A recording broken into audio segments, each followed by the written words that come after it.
Hello മക്കളെ, welcome to Phoenix learning. നമ്മുടെ SSLC 7ാമത്തെ ചാപ്റ്ററാണ് നമ്മൾ ഡിസ്കസ് ചെയ്തുകൊണ്ടിരുന്നത് അല്ലേ. അതിൽ ഫസ്റ്റ് വീഡിയോയിൽ നമ്മൾ ആദേശ രാസപ്രവർത്തനങ്ങളെ പറ്റി ഡിസ്കസ് ചെയ്തു. സബ്സ്റ്റിറ്റ്യൂഷൻ റിയാക്ഷൻസ് എന്തായിരുന്നു സബ്സ്റ്റിറ്റ്യൂഷൻ റിയാക്ഷൻസ് എന്നൊക്കെ ഓർമ്മ ഉണ്ടല്ലോ. ഇനി അടുത്തതായി നമ്മൾ അഡീഷൻ രാസപ്രവർത്തനങ്ങൾ, അഡീഷൻ റിയാക്ഷൻസിനെയാണ് പരിചയപ്പെടാൻ പോകുന്നത്. ഓക്കെ, അപ്പം അതിൻ്റെ ബേസിക് ആയിട്ട് കുറച്ച് കാര്യങ്ങൾ നമുക്ക് ആദ്യം പറയാം.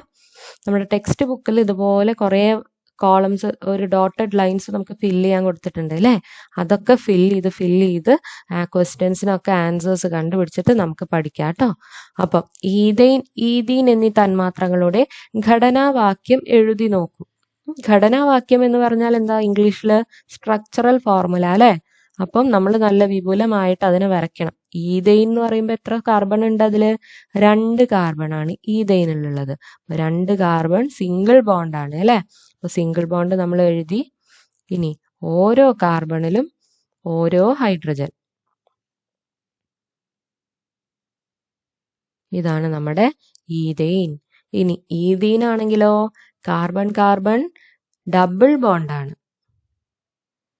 അപ്പോൾ ഓരോ കാർബണിലും 2 ഹൈഡ്രജൻ വീതം വരും. ഇതാണ് നമ്മുടെ ഈഥീൻ. ഈഥീനിലെ കാർബൺ കാർബൺ രാസബന്ധനത്തിന്റെ പ്രത്യേകത എന്താ? What is the peculiarity of carbon carbon bond in ethene? എന്താണ് പെക്യുലാരിറ്റി? ഡബിൾ ബോണ്ടാണ് അല്ലേ, ദ്വിബന്ധനമാണ്. കാർബൺ കാർബൺ ദ്വിബന്ധനമാണ്. നമ്മൾ ആദ്യത്തെ ചാപ്റ്ററിൽ പഠിച്ചു. കാർബൺ കാർബൺ ഡബിൾ ബോണ്ടും കാർബൺ കാർബൺ ട്രിപ്പിൾ ബോണ്ടും ആണെങ്കിൽ ആ സംയുക്തങ്ങളെ നമ്മൾ എന്തെന്ന് വിളിക്കും? അപൂരിത സംയുക്തങ്ങൾ അല്ലെങ്കിൽ അൺസാച്ചുറേറ്റഡ് കോമ്പൗണ്ട്സ് എന്ന് വിളിക്കും അല്ലേ. അപ്പോൾ അപൂരിത സംയുക്തങ്ങളാണ് ആര്?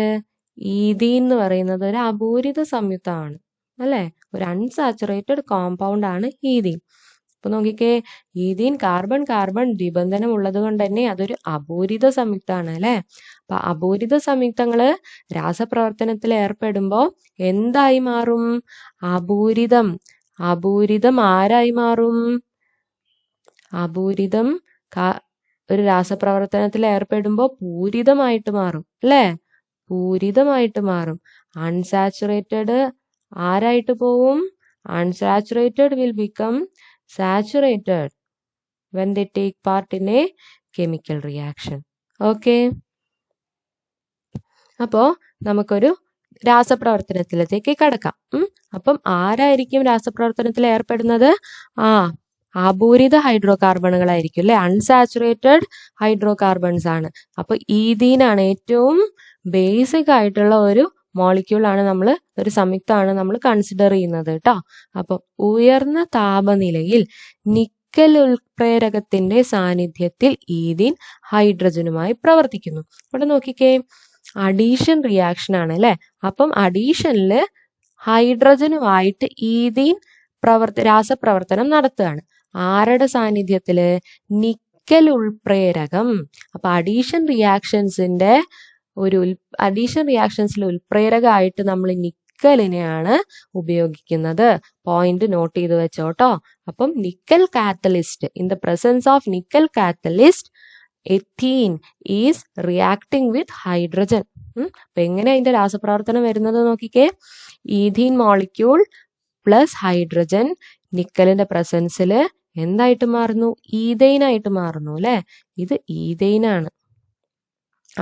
ഇത് സ്ട്രക്ചറൽ ഫോർമുലയാണ്, ഇതിന്റെ കണ്ടൻസ്ഡ് ഫോർമുലയാണ് കേട്ടോ. അപ്പൊ നമ്മൾ ഈ സ്ട്രക്ചർ ഒന്നും വരച്ചിട്ട് സമയം കളയേണ്ട ആവശ്യമില്ല. കണ്ടൻസ്ഡ് ഫോർമുല നമുക്കൊന്ന് എഴുതി നോക്കാം. എന്താ ഇവിടെ ആക്ച്വലി സംഭവിക്കുന്നത്?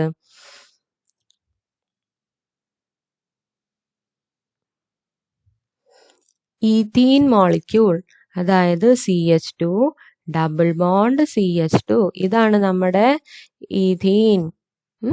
ഈഥീൻ ആരുമായിട്ട് രാസപ്രവർത്തനത്തിൽ ഏർപ്പെടുന്നു? ഹൈഡ്രജനുമായിട്ട് നിക്കൽ കാറ്റലിസ്റ്റിന്റെ പ്രസൻസിൽ റിയാക്ഷൻ നടക്കുകയാണ്. ഇംഗ്ലീഷ് മീഡിയത്തുകാർക്കും കൂടിയിട്ട് വേണ്ടിയിട്ടാണ് കേട്ടോ ഞാൻ ഇംഗ്ലീഷിൽ കൂടി പറയുന്നത്. അതെല്ലാവരും ശ്രദ്ധിക്കണേ.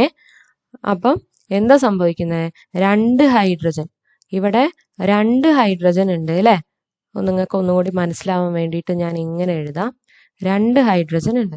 അതിലൊരു ഹൈഡ്രജൻ എങ്ങോട്ട് പോവും? ഇങ്ങോട്ട് പോവും. ഒരു ഹൈഡ്രജൻ ഇങ്ങോട്ട് പോവും. അപ്പം പൂരിതം അപൂരിതം പൂരിതമായിട്ട് മാറുന്നു. Unsaturated it's becoming saturated in this reaction. അപ്പൊ എന്താ സംഭവിക്കുന്നത്? കാർബൺ കാർബൺ സിംഗിൾ ബോണ്ട് ആവുന്നു അല്ലെ. ഡബിൾ ബോണ്ട് സിംഗിൾ ബോണ്ട് ആവുന്നു. ഇവിടെ 2 ഹൈഡ്രജന്റെ കൂടെ ഇവിടുന്ന് ഒരു ഹൈഡ്രജൻ കൂടി ആഡ് ചെയ്യുമ്പോൾ നമുക്ക് എത്ര ഹൈഡ്രജൻ കിട്ടും? 3. ഇവിടെയും CH3. അപ്പൊ ഇത് ഏത് കോമ്പൗണ്ട് ആയി മാറുന്നു? ഈഥെയ്ൻ. ഈഥീൻ എന്ന് പറയുന്നത് ഈഥെയ്ൻ ആയിട്ട് മാറുന്നു. അപ്പൊ ഇനി നമുക്ക് വേറൊരു ടൈപ്പും കൂടി നോക്കാം. എന്താണ് ഉൽപ്പന്നമായിട്ട് ലഭിച്ചത്? ഈഥെയ്ൻ. നമുക്ക് ഉൽപ്പന്നമായിട്ട് കിട്ടുന്നത് ഈഥെയ്ൻ ആണ്. ഇനി സമാനമായ മറ്റൊരു രാസപ്രവർത്തനം ശ്രദ്ധിച്ചേ. ഇത് നിങ്ങൾ കൺഫ്യൂഷൻ ആവുകയാണെങ്കിൽ നിങ്ങൾ ഈ സ്ട്രക്ചറൽ ഫോർമുല നോക്കണ്ട, ഈ കണ്ടൻസ്ഡ് ഫോർമുല ഒന്ന് ശ്രദ്ധിക്കുക കേട്ടോ. പ്രൊപ്പീന് ക്ലോറിനുമായിട്ടാണ് അവിടെ റിയാക്ട് ചെയ്യുന്നത്. അപ്പൊ എന്ത് കിട്ടും? നമുക്കൊന്ന് എഴുതി നോക്കിയാലോ. പ്രൊപ്പീനാണ് അല്ലെ. പ്രൊപ്പീൻ എന്ന് പറയുമ്പോൾ 3 കാർബൺ ആറ്റംസ് ഉണ്ടാവും. CH3, അതിലെ 2 കാർബണിന്റെ ഇടയിൽ double bond. CH3 CH2 double bond, CH double bond CH2. ഇതാണ് നമ്മുടെ ആര്? പ്രൊപ്പീൻ. പ്രൊപ്പീൻ എന്ന് പറയുമ്പോൾ 3 കാർബൺ ആറ്റം, അതിലെ 2 കാർബൺ ആറ്റങ്ങളുടെ ഇടയിൽ ഡബിൾ ബോണ്ട്. അപ്പൊ നടുക്കിലത്തെ കാർബൺ എന്താ? ഒരു ഹൈഡ്രജൻ മാത്രം വന്നത്. കാർബണിന്റെ ബാലൻസി 4 ആണ് അല്ലെ. അപ്പൊ ഈ കാർബൺ നമ്മൾ രണ്ടാമത്തെ കാർബൺ കൺസിഡർ ചെയ്യുകയാണെങ്കിൽ ഇവിടെ ഒരു ബോണ്ട് വന്നു, ഇവിടെ 2 ബോണ്ട് വന്നു, 3 എണ്ണമായി. ബാക്കി എന്താ? ഒരെണ്ണം, അതിന് ഒരു ഹൈഡ്രജനും വന്നു. അങ്ങനെ 4 വാലൻസി ഇവിടെ ഫിൽഡായി. അതേപോലെ തന്നെ എല്ലാ കാർബണുകളും ബോണ്ട് നമ്മൾ എഴുതുമ്പോൾ ശ്രദ്ധിക്കണം. ഓക്കെ, അപ്പൊ വരാം നമുക്ക്. പ്രൊപ്പീൻ ആരുമായിട്ടാണ് റിയാക്ട് ചെയ്യുന്നത്? ക്ലോറിനുമായിട്ട് അല്ലെ. അപ്പൊ ക്ലോറിൻ മോളിക്യൂളാണ്. Cl single bond Cl. അങ്ങനെ നമ്മൾ മനസ്സിലാക്കാൻ വേണ്ടി എഴുതിയതാണ് കേട്ടോ. അപ്പം ഈ ക്ലോറിൻ എങ്ങോട്ടാ പോവുക? 3 കാർബൺ ആറ്റംസ് ഉണ്ട് അല്ലെ ഇവിടെ. ഇതിൽ ഏത് കാർബൺ? 2 ക്ലോറിനേ ഉള്ളൂ. ഏതൊക്കെ കാർബൺ ആറ്റത്തിലേക്കാണ് ഈ ക്ലോറിൻ പോവുക? കൺഫ്യൂഷൻ ആയോ? ഡബിൾ ബോണ്ട് ഉണ്ട് അല്ലെ. ഡബിൾ ബോണ്ടിന്റെ അപ്പുറയുള്ള ഓരോ കാർബൺ ആറ്റം ഉണ്ടല്ലോ, അതിലേക്കാണ് പോവുക. അപ്പൊ ആദ്യത്തെ ഒരു ക്ലോറിൻ നമ്മുടെ നടുക്കത്തെ കാർബൺ ആറ്റത്തേക്ക് പോകുന്നു, രണ്ടാമത്തത് എങ്ങോട്ട് പോവും? ഇങ്ങോട്ട് പോവും. ഇനി ഒന്ന് എഴുതിക്കേ. നമ്മുടെ പ്രൊഡക്റ്റില് 3 കാർബൺ ആറ്റംസ് ഉണ്ടാവും. അപ്പം എല്ലാതും സാച്ചുറേറ്റഡ് ആണ് അല്ലെ, ഒക്കെ സിംഗിൾ ബോണ്ട് ആണ്. 3 കാർബൺ ആറ്റം എഴുതി. ആദ്യത്തെ കാർബൺ ആറ്റത്തിൽ മാറ്റമൊന്നുമില്ല, 3 ഹൈഡ്രജൻ. രണ്ടാമത്തെ കാർബണോ, ഇവിടെ ഓൾറെഡി ഒരു ഹൈഡ്രജൻ ഉണ്ട്, ഇതിന്റെ കൂടെ ആരാ വരുന്നത്? ഇവിടെ ക്ലോറിൻ. അപ്പം HCl. ഇവിടെയോ CH2 ഉണ്ട്, അതിന്റെ കൂടെ ഒരു ക്ലോറിൻ വരുന്നു, CH2Cl. ഒന്നുകൂടി വൃത്തിക്ക് ഞാൻ ഇവിടെ എഴുതട്ടെ. CH3 CHCl single bond CH2Cl. ഇതിനെ നമുക്കൊന്ന് നെയിം ചെയ്താലോ? നെയിമിംഗ് ഒക്കെ നമ്മൾ ലാസ്റ്റ് ചാപ്റ്ററിൽ പഠിച്ചു, കഴിഞ്ഞ ചാപ്റ്ററിൽ. What is the name of this compound? നമുക്ക് ആദ്യം നമ്പർ ചെയ്യണം. എവിടുന്ന് നമ്പർ സ്റ്റാർട്ട് ചെയ്യും? നമ്മൾ റൈറ്റ് സൈഡിൽ നിന്ന് അല്ലേ, അവിടെ അല്ലേ ക്ലോറിൻ ഇരിക്കുന്നത്. അപ്പൊ നമ്മൾ റൈറ്റ് സൈഡിൽ നിന്ന് സ്റ്റാർട്ട് ചെയ്യണം. 1 2 3. ഇനി 2 ക്ലോറിൻ, ഓരോ കാർബണിൽ ഓരോ ക്ലോറിൻ ഉണ്ട്, അത് രണ്ടും നമ്മൾ നമ്മുടെ പേരിൽ സൂചിപ്പിക്കണം. അപ്പം 1 2, അതായത് 1ലും 2ലും ആരാ ഉള്ളത്? ക്ലോറിൻ ഉണ്ട്, 2 ക്ലോറിൻ ഉണ്ട് അല്ലെ. 1 2 ഡൈക്ലോറോ. ഇനി 3 കാർബൺ ആറ്റംസ് ഉള്ളപ്പോ നമ്മൾ എന്താണ് അതിന്റെ വേർഡ് റൂട്ട് കൊടുക്കുക? Prop word root. ഇനി സഫിക്സ് എന്തായിട്ട് വരും? എയിൻ. പ്രൊപ്പെയിൻ. 1 2 ഡൈക്ലോറോ പ്രൊപ്പെയിൻ അല്ലേ. നെയിമിങ്ങും ഇതിൽ നെയിമിങ്ങും വരുന്നുണ്ട്, എല്ലാതും വരുന്നുണ്ട് കേട്ടോ. അപ്പോൾ ആ പാഠം പഠിക്കാണ്ട് ഈ പാഠം പഠിച്ചാ നമുക്ക് എല്ലാതും കംപ്ലീറ്റ് ആയിട്ട് കവർ ചെയ്യാൻ പറ്റില്ല. അപ്പം എല്ലാതും നമ്മൾ പഠിക്കണം കേട്ടോ. അപ്പം ഇവിടെ ചോദിച്ചത് നോക്കിക്കേ, ഇവിടെ അഭികാരകമായ ഹൈഡ്രോ കാർബൺ ഏതാണ്? Who is the reactant in this chemical reaction? Reactant ആരാണ്? പ്രൊപ്പീൻ അല്ലേ?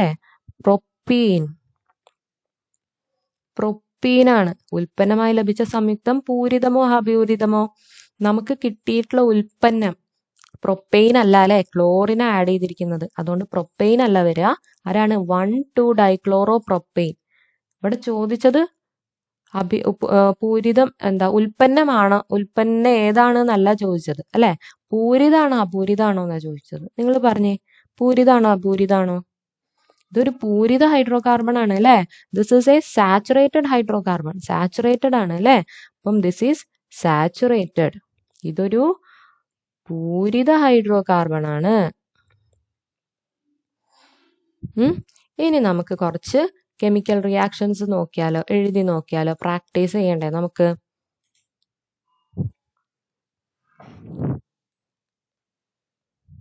ആദ്യത്തെ നമുക്ക് നോക്കാം.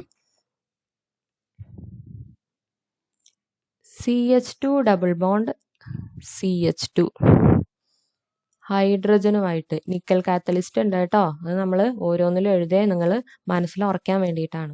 അപ്പം ഇതെങ്ങനെ റിയാക്ട് ചെയ്യും നമ്മളിപ്പോൾ പഠിച്ചു അല്ലേ. ഒരു ഹൈഡ്രജൻ ഇങ്ങോട്ടും പോവും, ഒരു ഹൈഡ്രജൻ രണ്ടാമത്തേക്കും പോവും. അപ്പൊ എന്താ നമുക്ക് പ്രോഡക്റ്റ് കിട്ടുക? CH3 single bond CH3. ഇനി രണ്ടാമത്തെ നോക്കാം.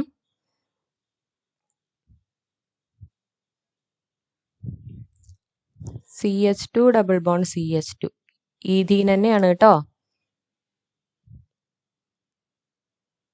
Cl2. ഞാൻ ഇവിടെ Cl എന്ന് എഴുതുന്നില്ല. ഇങ്ങനെയാണ് നിങ്ങൾ എഴുതി പഠിക്കേണ്ടത്. നിങ്ങൾക്ക് ഇതിന്റെ കോൺസെപ്റ്റ് മനസ്സിലാക്കണം. അങ്ങനെയാണെങ്കിൽ നിങ്ങൾക്ക് ഈസി ആയിട്ട് നമുക്ക് ഇതിന്റെ പ്രൊഡക്ട്സ് എഴുതാൻ പറ്റും. പറഞ്ഞേ, എന്താണ് ഇതിന്റെ പ്രൊഡക്റ്റ് വരിക? ഇതിന്റെ ഉൽപ്പന്നമായിട്ട് ആര് വരും? ഒരു ക്ലോറിൻ ഡബിൾ ബോണ്ട് ഉള്ള ഒരു കാർബണിലേക്ക് പോവും, മറ്റേ ക്ലോറിൻ മറ്റേ കാർബണിലേക്കും പോവും. എന്ത് വരും? CH2Cl single bond CH2Cl. മൂന്നാമത്തെ CH2 double bond CH2 plus HCl നിക്കലിന്റെ പ്രസൻസിൽ. ഇതൊന്ന് പറയോ നിങ്ങള്? ഒരു ഹൈഡ്രജൻ ആദ്യത്തെ കാർബണിലേക്ക് പോകും. അപ്പം CH2 എന്നുണ്ടായിരുന്നു CH3 ആവും, സിംഗിൾ ബോണ്ട്. അടുത്തത് ആരാ? ഹൈഡ്രജൻ അല്ല അല്ലെ, ക്ലോറിൻ ആണ്. HCl ആണ്. അപ്പൊ ക്ലോറിൻ രണ്ടാമത്തെ കാർബണിലേക്ക് പോകുമ്പോ എന്ത് വരും? CH2Cl അല്ലേ. നാലാമത്തെ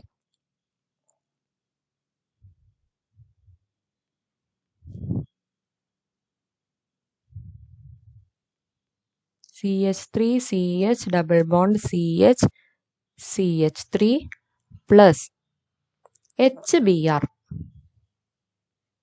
HBr ആണ് അല്ലെ. ഈ H ഉണ്ട്, Br ഉണ്ട്. ഇവിടെ ആണെങ്കിലോ 4 കാർബൺ ആറ്റംസ് ഉണ്ട്. ഏത് കാർബൺ ആറ്റത്തേക്ക് പോവും? നിങ്ങൾക്കറിയാം, ഡബിൾ ബോണ്ട് ഉള്ള കാർബണുകളുടെ അടുത്തേക്കാ പോവുക അല്ലെ. അപ്പൊ ഹൈഡ്രജൻ ആദ്യത്തെ കാർബണിന്റെ അടുത്തേക്ക് പോവും, ബ്രോമിൻ ഡബിൾ ബോണ്ട് ഉള്ള മറ്റേ കാർബണിന്റെ അടുത്തേക്ക് പോവും. അപ്പൊ എന്ത് വരും നമുക്ക് പ്രൊഡക്റ്റ് ആയിട്ട്? CH3, CHന്റെ കൂടെ ഒരു H കൂടി, അപ്പം CH2. ഇനി മൂന്നാമത്തെ കാർബണിന്റെ കൂടെ ആരാ? H അല്ല, Br ആണ് അല്ലെ, ബ്രോമിൻ ആണ്. അപ്പൊ CH, Br, CH3. ഇതാണ് നമ്മുടെ പ്രോഡക്റ്റ് ആയിട്ട് വരിക. ഒരെണ്ണം കൂടി നോക്കിക്കേ. CH triple bond CH plus H2 in the presence of nickel. നിക്കലിന്റെ പ്രസൻസിലാണ് എല്ലാതും നടക്കുന്നത്. ഇതൊന്ന് നോക്കിക്കേ, ട്രിപ്പിൾ ബോണ്ടാണ് അല്ലേ. ട്രിപ്പിൾ ബോണ്ടിൽ ഹൈഡ്രജൻ ആഡ് ചെയ്യുമ്പോൾ സിംഗിൾ ബോണ്ട് അല്ല ആവുക, ഡബിൾ ബോണ്ടാണ് ആവുക കേട്ടോ. അപ്പം ഒരു ഹൈഡ്രജൻ ട്രിപ്പിൾ ബോണ്ട് ഉള്ള ഒരു കാർബണിലേക്ക് മറ്റേ ഹൈഡ്രജൻ മറ്റേ കാർബണിലേക്ക് പോകും. അപ്പം ട്രിപ്പിൾ ബോണ്ട് ഡബിൾ ബോണ്ട് ആവുക, സിംഗിൾ ബോണ്ട് അല്ല. അപ്പൊ ഇവിടെ ആരാ വരിക? CH2 double bond CH2. ഇതാരാണ്? ഇത് ഈഥൈൻ ആണ് അല്ലെ. ഈഥൈൻ ആരായിട്ട് മാറുന്നു? ഇവിടെ എത്തീനായിട്ട് മാറുന്നു. ട്രിപ്പിൾ ബോണ്ട് ഉള്ളത് നിങ്ങൾക്ക് നിങ്ങളുടെ ടെക്സ്റ്റിൽ കൊടുത്തിട്ടുണ്ട് കേട്ടോ. അത് നിങ്ങൾ പഠിക്കണേ. അപ്പം ഈ ടൈപ്പ് ഓഫ് റിയാക്ഷൻസ് എല്ലാതും നന്നായി എഴുതി തെറ്റിയാലും കുഴപ്പമില്ല. നിങ്ങൾ പഠിക്കുമ്പോഴല്ലേ തെറ്റുന്നത്, എക്സാമിനല്ലല്ലോ തെറ്റിക്കുന്നത്. ഇപ്പോൾ തെറ്റിച്ചാലാണ് നമുക്ക് എക്സാമിന് കറക്റ്റായിട്ട് എഴുതാൻ പറ്റുള്ളൂ. നല്ല വൃത്തിയായിട്ട് ഓരോ റിയാക്ഷൻസും എല്ലാവരും എഴുതി പഠിക്കണം കേട്ടോ. ഓക്കെ, അപ്പോൾ നിങ്ങളുടെ ടെക്സ്റ്റ് ബുക്കിൽ ഒരു ടേബിൾ കൊടുത്തിട്ടുണ്ടേ. അപ്പോൾ നമ്മൾ ഡിസ്കസ് ചെയ്ത ടൈപ്പ് ഓഫ് റിയാക്ഷൻസ് ഒക്കെ തന്നെയാണ് ഇവിടെ നിങ്ങൾക്ക് ഫില്ല് ചെയ്യാൻ വേണ്ടി കൊടുത്തിരിക്കുന്നത്. അതിൻ്റെ ഉൽപ്പന്നം നിങ്ങൾ എഴുതണം. ഞാൻ ഇവിടെ എഴുതാൻ സ്ഥലം ഇല്ലാത്തതുകൊണ്ടാണ് കേട്ടോ സെപ്പറേറ്റ് ആയിട്ട് എഴുതുന്നത്. ഇനി ഉൽപ്പന്നത്തിൻ്റെ IUPAC നാമം നിങ്ങളൊന്ന് എഴുതി നോക്കിക്കേ. എന്നിട്ട് നമ്മുടെ കമൻറ്റിൽ കൊടുക്കുക. അതായത് ഇത് 1, 2, 3, 4 നിങ്ങൾക്കുള്ള ഹോംവർക്കാണ് കേട്ടോ. അപ്പം 1, 2, 3, 4 എന്നീ സംയുക്തങ്ങളുടെ ഉൽപ്പന്നമായിട്ട് രാസപ്രവർത്തനങ്ങളുടെ ഭാഗമായിട്ട് ഒരു ഉൽപ്പന്നം ഉണ്ടാവും അല്ലേ? ആ ഉൽപ്പന്നത്തിന്റെ IUPAC നാമം നിങ്ങൾ കമന്റ് സെക്ഷനിൽ കൊടുക്കുമല്ലോ. ഇതുപോലെ ആൽക്കൈനുകളിൽ ഒന്നായ ഈഥൈൻ ഹൈഡ്രജനുമായി അഡീഷൻ പ്രവർത്തനത്തിൽ ഏർപ്പെടുന്നതിന്റെ രാസസമവാക്യം ശ്രദ്ധിക്കൂ. നമ്മൾ ചെയ്ത ഒരു പ്രവർത്തനം തന്നെ. Ethyne triple ബോണ്ടാണ്. ഹൈഡ്രജനുമായിട്ട് നിക്കലിന്റെ പ്രസൻസിൽ രാസപ്രവർത്തനത്തിൽ ഏർപ്പെടുമ്പോൾ ഈഥീനായിട്ട് മാറുന്നു. അതേപോലെ ഈഥീൻ ആരാവുന്നത്? ഈഥേൻ ആവുന്നു. ഓക്കെ, നമുക്ക് ഇതിന്റെ ഡെഫിനിഷൻ ഒന്ന് നോക്കാം. ദ്വിബന്ധനം അല്ലെങ്കിൽ ത്രിബന്ധനമുള്ള അപൂരിത ഓർഗാനിക് സംയുക്തങ്ങൾ. ഇവിടെ ദ്വിബന്ധനമാണ്, ഇവിടെ ത്രിബന്ധനമാണ്. മറ്റു ചില തന്മാത്രകളുമായി ചേർന്ന് പൂരിത സംയുക്തങ്ങളായി മാറുന്ന പ്രവർത്തനമാണ് അഡീഷൻ രാസപ്രവർത്തനം. എന്താണ് അഡീഷൻ രാസപ്രവർത്തനം? ദ്വിബന്ധനമോ അല്ലെങ്കിൽ ത്രിബന്ധനമോ ഉള്ള അപൂരിത ഹൈഡ്രോ കാർബണുകൾ. അപൂരിതമാണ് കേട്ടോ, അല്ലെ? അൺസാച്ചുറേറ്റഡ് ആണ്.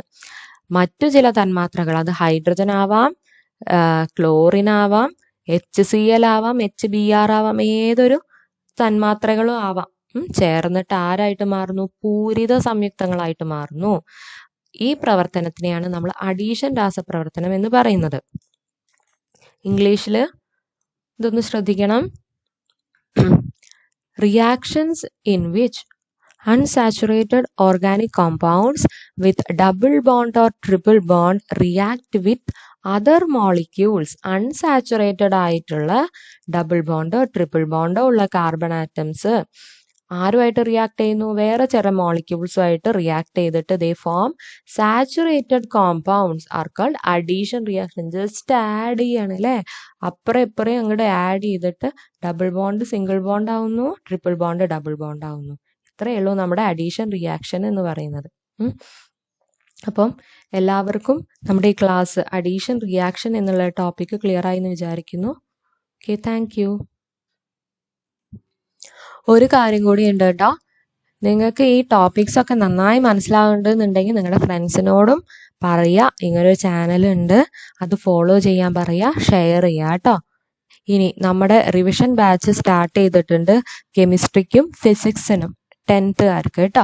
അപ്പം അതിൽ നമ്മൾ ഇതിൻ്റെ ഒക്കെ പ്രീവിയസ് ഇയർ ക്വസ്റ്റ്യൻസ് ഡിസ്കസ് ചെയ്തിട്ട് നമ്മുടെ എക്സാമിന് വെൽ പ്രിപ്പയർഡ് ആയിട്ടാണ് നമ്മൾ പോവുക.